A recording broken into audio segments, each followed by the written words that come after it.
함께 찬송하겠습니다. 여보세요? 들리나요? 네. 찬송하겠습니다. 찬송은 369장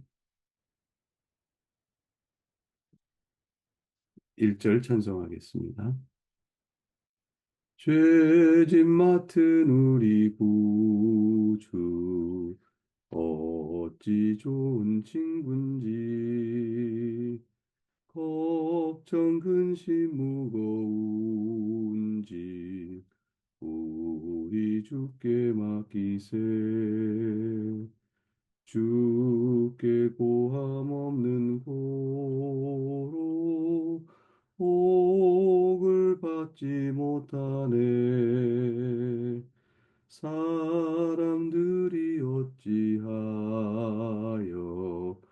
아를 줄을 모를까 아멘.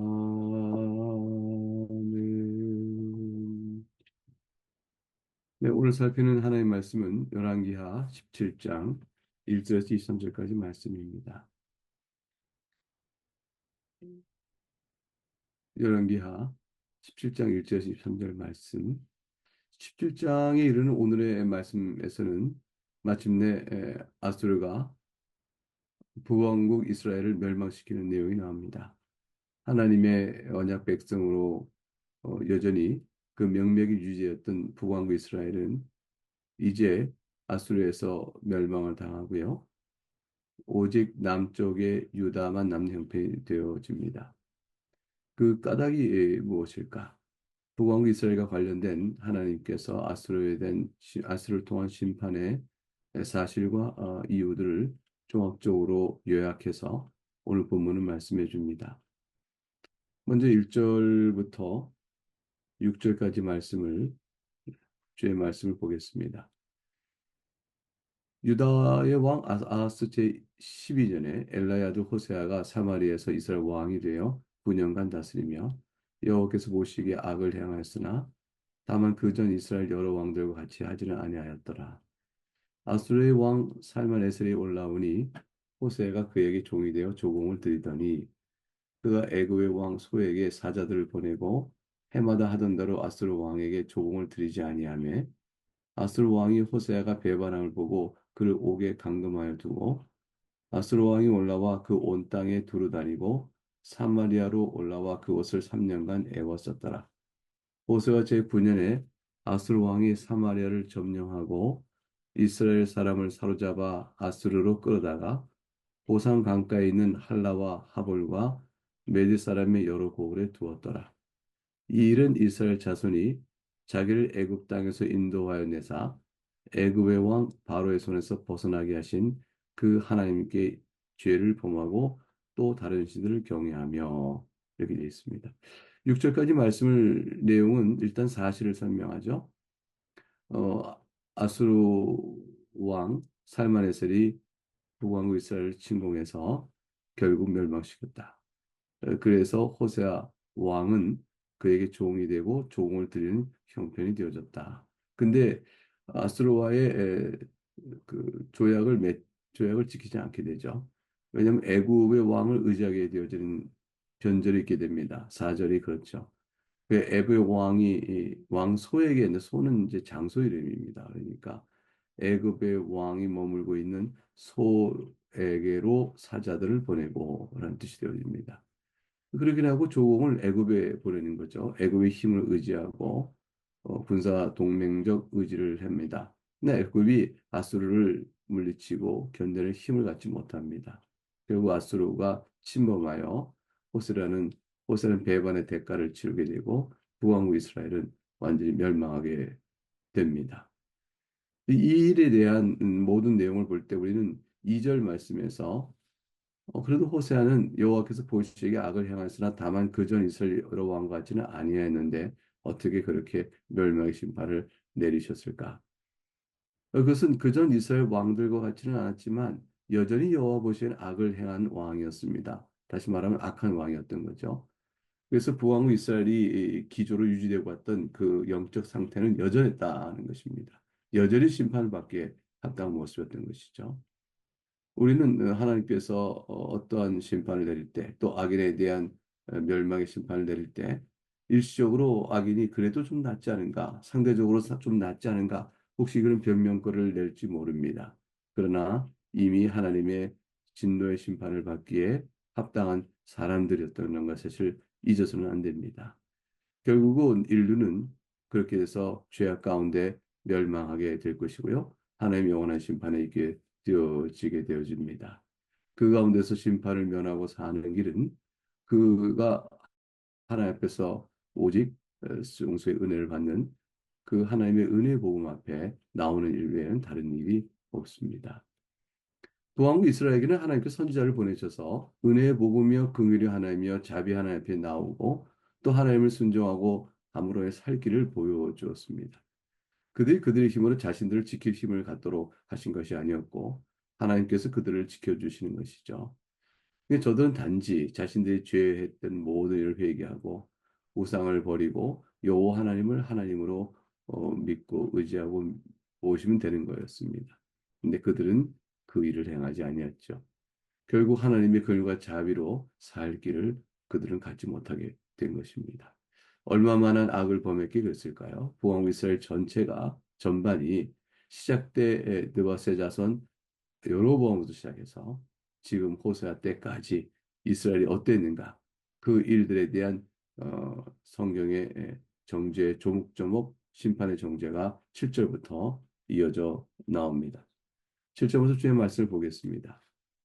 이 일은 이스라엘 자손이 자기를 애굽 땅에서 인도하여 내사 애굽의 왕 바로의 손에서 벗어나게 하신 그 하나님 여호와께 죄를 범하고 또 다른 신들을 경외하며 여호와께서 이스라엘 자손 앞에서 쫓아내신 이방 사람의 규례와 이스라엘 여러 왕이 세운 율례를 행하였습니다. 이스라엘 자손이 점차로 불의를 행하여 그 하나님 여호와를 배역하여 모든 성읍의 망대로부터 경관성에 이르도록 산당을 세우고 모든 산 위에와 모든 푸른 나무 아래 목상과 아세상을 세우고 또 여호와께서 그들 앞에 물리치신 이방 사람 같이 그곳 모든 산당에서 분향하며 또 악을 행하며 여호와를 경노케 하였으며 또 우상을 섬겼으니 이는 여호와께서 그들에게 행하지 말라고 말씀하신 일이라. 여호와께서 각 선지자와 선견자를 통하여 이스라엘과 유다에게 지정하여 이르기를 너희는 돌이켜 너희 악한 길에서 떠나 나의 명령과 율례를 지키되 내가 너희 조상들에게 명령하고 또 내 종 선지자들 통하여 너에게 전한 모든 율법대로 행하라 하였으나 그들이 듣지 아니하고 그들의 목을 곧게 하기를 그들의 하나님 여호와를 믿지 아니하던 그들 조상들의 목같이 하여 여호와의 율례와 여호와께서 그들의 조상들과 더불어 세우신 언약과 경계하신 말씀을 버리고 허무한 것을 뒤따라 허망하며 또 여호와께서 명령하사 따르지 말라 하신 사방 이방 사람을 따라 그들의 하나님 여호와의 모든 명령을 버리고 자기들 위하여 두 송아지 형상을 부어 만들고 또 아세라 목상을 만들고 하늘의 일월 성신을 경배하며 또 바알을 섬기고 또 자기 자녀들 불 가운데로 지나게 하며 복술과 사술을 행하고 스스로 팔려 여호와 보시기에 악을 행하여 그를 경노하게 하였으므로 여호와께서 이스라엘에게 심히 노하사 그들을 그의 앞에서 제거하시니 오직 유다 지파에는 남은 자가 없으니라. 하나님의 말씀입니다. 제목들이 조목조목 나옵니다. 하나님께서 공의의 심판을 내리실 때 그들에게 죄목이 무엇인가를 상세히 밝히는 일을 이렇게 나타내 보이실 것입니다. 누구라도 변명할 수가 없는 것이죠. 7절 보게 되면 멸망 이유를 설명할 때 그들이 하나님 여호와께 죄를 범하였다. 첫 번째 이유가 나오죠. 그리고 또 다른 신을 경외했다. 이렇게 제1계명 나 외에는 다른 신을 섬기지 말라. 그 계명 근본부터 그들은 떠나 있는 자들이었습니다. 8절에 보니까 세 번째 이유가 나와요. 실천적으로 이방 사람의 규례를 따르고 그랬다. 이스라엘 왕부터 했다라고 나와 있습니다. 하나님께서 가나안 땅에서 그들을 쫓아내고 이스라엘을 그곳에 두셨을 때 가나안 사람들의 풍습과 문화와 규례를 절대 따르지 말라 했습니다. 그래서 우상을 따라가는 것들이 때문인 것이죠.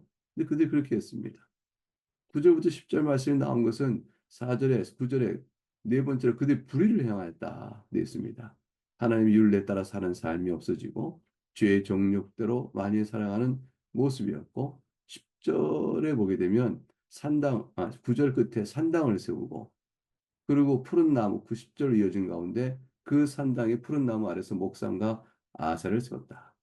조금씩 높은 지역마다 그들이 나무를 잇고 나무 있는 곳마다 목상을 세우고 아세라 상을 숨겨서 우상을 숭배한 일을 전국적으로 행하게 된 것이죠. 11절 분향을 합니다. 11절 산당에서 분향을 하며 12절과 13절 내려가 보면 이와 같은 악행을 주님께서 하지 말라고 말씀하셔요. 선지자와 선교사를 통해서 말씀해 줍니다. 돌이켜 악한 길 떠나라고 말씀하셨습니다. 그러나 14절 보니까 회개를 거부했다. 그들이 듣지 아니했다. 일곱 번째 이유죠. 그들이 목을 곧게 하였습니다. 회개를 거부했습니다. 그 조상들 다 그랬고 조상들 한 것처럼 그리하였습니다. 그들이 하는 일은 모든 것이 다 하나님의 말씀을 버리고 험한 것을 따라가며 심지어 두 송아지를 만들어 부으고 그것이 하나님이라 말하며 아스라 목상을 만드는 우상 숭배 일에 익숙하며 하늘의 일월 성신을 경배하고 바알을 섬기고 심지어는 하나님이 가증하게 여기시는 일 가운데로 자녀를 불 가운데 지나가는 일을 하였습니다. 복수를 치며 장래일이 무엇인가 우상의 힘을 빌어 알아보려고 하였으며 사수를 통해서 제어지는 일에 대한 사타에 대한 지혜를 얻고자 하였습니다. 스스로 영혼을 팔아버려 그 같은 악을 행하였으니 하나님께서 이제 저들을 그냥 두지 않으시고 경노하셔 멸망케 하신 겁니다. 결국 이런 악들을 우리는 열왕기를 쭉 읽어보면서 이미 알았습니다. 얼마나 많은 익숙한 이들입니까? 얼마나 많이 선견자 선지자를 보내 하나님께서 저들에게 말해준 사실이었고 그들이 얼마나 악을 행했던 사실을 우리가 적나라하게 아는데 그대로 이게 요약되고 있습니다. 한평생이요 한 역사 가운데 마귀는 그들이 행한 대로 다 죄값을 들어 하나님 심판하실 것이며 어떤 이라도 한산 인생 속에 되어진 일들을 낱낱이 드러내시면 살 길이 없습니다. 그러나 오직 하나님만이 우리가 그에게 우리의 용서를 받고 살 수 있으니 이미 북왕국 이스라엘에도 주님께서 말씀하셨죠. 그 말씀을 험한 걸 버리지 말. 오직 하나님의 말씀을 따르라고 하였습니다. 선견자 선지를 통해서 말씀하셨습니다. 기회가 있었던 것이죠. 너희는 돌이키라. 나의 명령과 율례를 지키며 내가 너에게 정한 모든 율법들을 행하라. 우리에게 주신 하나님이 주신 명령은 무엇입니까? 죄를 회개하고 주 예수 그리스도를 믿으며 주 예수 그리스도 안에서 베푸신 하나님의 뜻을 생각하고 주 앞에서 살아가는 것이죠. 이와 같은 일들이 우리에게도 주어져서 은혜를 구원받는데 이스라엘 백성도 그런 은혜의 살 길을 그들이 지키지 아니하고 멸망하게 됩니다. 근데 유다만 남았습니다. 그 사랑하는 교회 여러분, 나머지 우리 19절부터 23절 말씀을 볼까요? 유다는 과연 어떠했을까요? 19절부터 주의 말씀을 읽습니다. 유다도 그들의 하나님 여호와의 명령을 지키지 아니하고 이스라엘 사람들이 만든 관습을 행하였으므로 여호와께서 이스라엘 온 족속을 버리사 괴롭게 하시며 노략군의 손에 넘기시고 마침내 그의 앞에 쫓아내시니라. 21절 이스라엘을 다윗의 집에 찢어 나누심에 그들이 느바스의 아들 여로보암을 왕으로 삼았더니 여로보암이 이스라엘 몰아 여호와를 떠나고 큰 죄를 범하게 하며 이스라엘 자손이 여로보암이 행한 모든 죄를 따라 행하여 거기서 떠나지 아니하므로 여호와께서 그의 종 모든 선지자를 통하여 하신 말씀대로 드디어 이스라엘 그 앞에서 내쫓으신지라. 이스라엘이 고향에서 아수르에 사로잡혀 가서 오늘까지 이르렀더라. 하나님의 말씀입니다. 21절, 23절, 3절 말씀은 앞에 나왔던 18절까지 내용을 다시 한번 정리한 것입니다. 그리고 그 사이에 18절에 오직 유다 지파 외에는 남은 자가 없는데 19절 유다도 하나님의 명령을 지키지 아니했다. 이스라엘 사람들이 만든 관습을 그도 따라 배워해야 했다.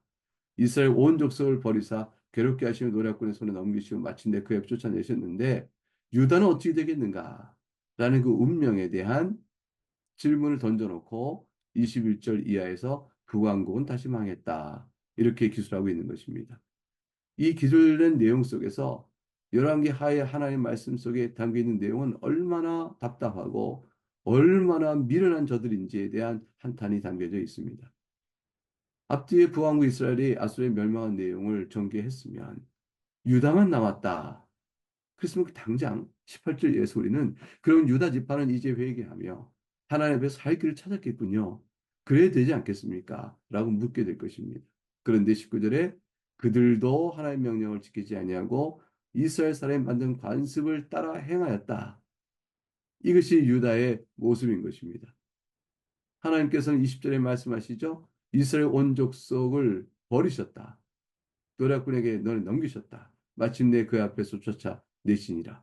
그러니 20절 말씀은 다시 19절을 유다로 돌아와서 어떻게 우리에게 답을 줍니까?